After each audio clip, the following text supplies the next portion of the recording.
कभी आपने नोटिस किया है कि बारिश का मौसम आते ही आपकी उंगलियों के बीच में आपको ड्राइनेस महसूस हो रहा है या वाइट स्किन जैसी आ रही है? क्या ये फंगल इन्फेक्शन है या ये कुछ और है?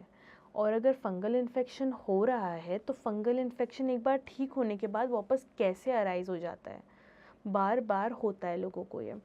तो आज के इस वीडियो में हम डिटेल में समझेंगे कि फंगल इन्फेक्शंस बारिश के मौसम में क्यों होते हैं या इन जनरल भी क्यों फंगल इन्फेक्शंस होते हैं, उन उसका रीज़न क्या है, उसको प्रिवेंट कैसे किया जाता है और उसका ट्रीटमेंट क्या है। सबसे पहले हम जानते हैं फंगल इन्फेक्शन के बारे में। ये क्या होता है, ये कैसे होता है? अभी थोड़ा सा इसको और सिंप्लीफाई करते हैं। जैसे हमारे आसपास एनवायरनमेंट में नेचुरली फंगाई मौजूद होता है।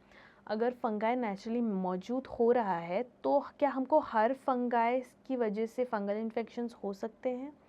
ऐसे बिल्कुल नहीं है। हर फंगाई की वजह से तुमको फंगल इन्फेक्शन नहीं होंगे। जिस हिसाब का मॉइस्चर और पसीना और जो वार्मथ हमारे बॉडी में आता है चेंज ऑफ सीज़न के टाइम पर, तब उसमें क्या होता है, फंगाई ग्रो करने लगता है और फंगाई ग्रो करने लगता है और उससे हमको इन्फेक्शन हो सकता है। तो कभी कभार प्रॉब्लम फंगाई की वजह से ही नहीं होता, it is also the environment कि जिसकी वजह से उसकी ग्रोथ हो जाती है।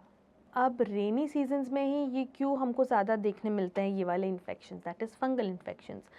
तो आप अब समझिए कि अगर आप बारिश से भीग कर आ रहे हैं, आपने वो कपड़े क्या करे हैं, निकाले हैं और वॉशिंग मशीन में डाल दिए हैं। अब वो वॉशिंग मशीन में आपने कपड़े डाल दिए हैं तो वो 2 दिन तक बंद है वॉशिंग मशीन, आपने मशीन लगवाई नहीं है वॉशिंग के लिए, मतलब ऑन नहीं किया है उसको।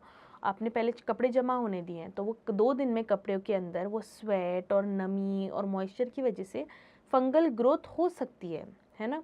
इसी तरह से जब हम बारिश में भीगते हैं तो हम जैसे अगर हम जिम करके आए हैं और बारिश में भीग गए, कवर्ड है पसीने में या कोई स्पॉट किया है हमने, हम डेली एक्टिविटीज़ करते वक्त भी हमको स्वेट आता है, या इफ़ नॉट इवन स्वेट, बारिश के मॉइस्चर की वजह से हमारी बॉडी के ऊपर वो ज़्यादा टाइम तक अगर मॉइस्चर होता है तो ये एनवायरनमेंट फंगाई का फेवरेट एनवायरनमेंट है। तो उसका ग्रोथ आपको ज़्यादा देखने मिलता है रेनी सीजन में। सबसे पहला सिम्टम जो आपको फंगल इन्फेक्शन में दिखेगा वो है बहुत ज़्यादा इचिंग, लाल या गोल दाग पड़ जाना, ठीक है? और आपको वो दाग में बर्निंग सेंसेशन भी फील होगा, है ना? पैरों के और हाथों के बीच में आपको ये फील हो सकता है। स्किन सॉफ्ट होकर ऐसे स्किन नरम पड़ जाएगी और आपको उसमें इचिंग भी फील होगी। एक बर्निंग सेंसेशन और इरिटेशन आपको बार बार वो स्पॉट्स पे होता रहेगा जहाँ आपको, तो वहाँ पे फंगल इन्फेक्शन है, इसके चांसेस हो सकते हैं। तो आपके लोकेशन के हिसाब से वो चेंज करते हैं कि वो किस तरह से दिख रहा है ना? तो अगर आपको पैरों के ऊपर हो रहा है तो एथलीट्स फुट की तरह आपको वो दिखेगा थोड़ा सा, है ना? और अगर जांघों में हो रहा है तो जॉक इच की तरह आपको फीलिंग होगा, ओके? और अगर बॉडी पे कहीं हो रहा है तो रिंगवर्म जैसे गोल गोल दांत पड़ जाएंगे आपको, और स्किन फोल्ड्स के ऊपर आपको फंगल इच जैसा फील होगा या रैश जैसा पड़ जाएगा। तो लोकेशन के हिसाब से आपको सिम्टम्स और जैसा दिख रहा है वो भी चेंज होगा। डायबिटीज़ हो रही हो, इम्यूनिटी कम हो, या अगर आप shared public changing rooms use कर रहे हो या पब्लिक स्विमिंग पूल्स में जा रहे हो, तो आपके रिस्क बढ़ जाते हैं फंगल इन्फेक्शंस होने के। अब हम जाते हैं ट्रीटमेंट पे। सबसे ज़्यादा सवाल ये आता है कि ये आ तो गया है तो ये ठीक हो जाएगा कोई क्रीम लगाने से? हर बार नहीं, हर बार ये सिर्फ क्रीम से ठीक नहीं हो सकता। डिपेंड करता है सिवियरिटी ऑफ द इन्फेक्शन, है ना? वो कौन से किस बॉडी पार्ट पर है और वो कितना बढ़ चुका है या कितना उसका सिवियरिटी है। ऑफ कोर्स मैं यही तो बता रही हूँ आपको कि कितना सिवियर हो गया है वो इन्फेक्शन, उस पर डिपेंड करता है। कभी कभार एंटी फंगल क्रीम्स आपको डॉक्टर्स प्रिस्क्राइब कर देंगे, बट उससे वो क्लियर होगा या उसकी कोई गारंटी नहीं है। डिपेंड्स ना कितना ज़्यादा बढ़ चुका है। अगर ज़्यादा बढ़ चुका है तो ओरल एंटी फंगल टैबलेट्स भी दे सकते हैं आपको ट्रीटमेंट के लिए। बहुत से लोग क्या करते हैं, जैसे फंगल इन्फेक्शन होता है तो फार्मासिस्ट के पास जाकर उनको कहते हैं कि हमको कोई क्रीम दे दो जिससे ये ठीक हो जाए। अब पहली बात तो आपको ये जानना है कि कौन से फंगस की वजह से ये इन्फेक्शन हुआ है, आपको पहले वो जानना है। अब ये आपको फार्मासिस्ट तो नहीं बता सकता या आपको डॉक्टर के पास जाना है, डॉक्टर पहले उसको चेक करेगा और शायद कुछ टेस्ट भी करवाए। अभी लोग क्या करते हैं, कोई स्टेरॉइड के साथ जो कॉम्बिनेशन वाली एंटी फंगल क्रीम है वो लगा लेते हैं।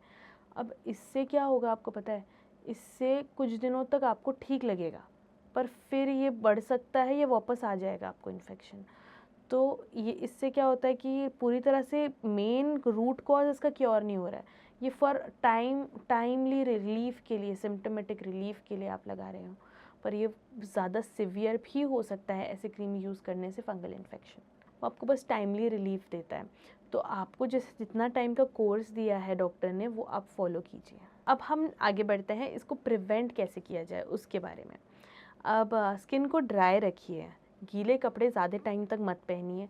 टावल, अंडरगारमेंट्स और जैसे कोम ये सब यूज़ करते हैं जो एक साथ, वो अलग अलग रखिए।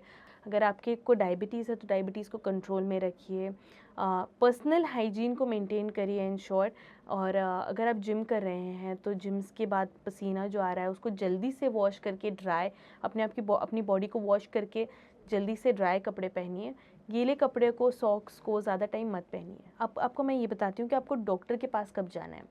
अगर आपको बार बार इन्फेक्शन ये हो रहा है ना, फैल रहा है अगर इन्फेक्शन, अगर आपको डायबिटीज़ या आपकी इम्यूनिटी थोड़ी वीक है और दवाई लगाने के बाद भी इन्फेक्शन वापस आ गया, तो आपको अगर इचिंग या फीवर आ रहा है इन्फेक्शन की वजह से, या रैश जैसा भी फील हो रहा है जहाँ पे इन्फेक्शन हुआ है उधर, तो आप अपने डॉक्टर के पास जाइए और इसका प्रॉपर ट्रीटमेंट करवाइए। आज के इस वीडियो में हमने जाना है कि फंगल इन्फेक्शन जो है वो सिर्फ क्रीम लगाने से ठीक नहीं होता है।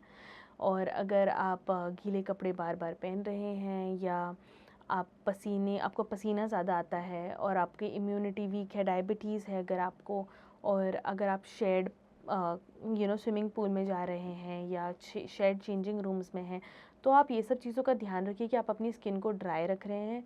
और मैंने जो आपको सब प्रिकॉशंस बताए हैं उसको बिल्कुल ध्यान से रखिए, और आप इस तरह से ये इन्फेक्शन से बच सकते हैं। This is doctor Alfiya. Take care of your health.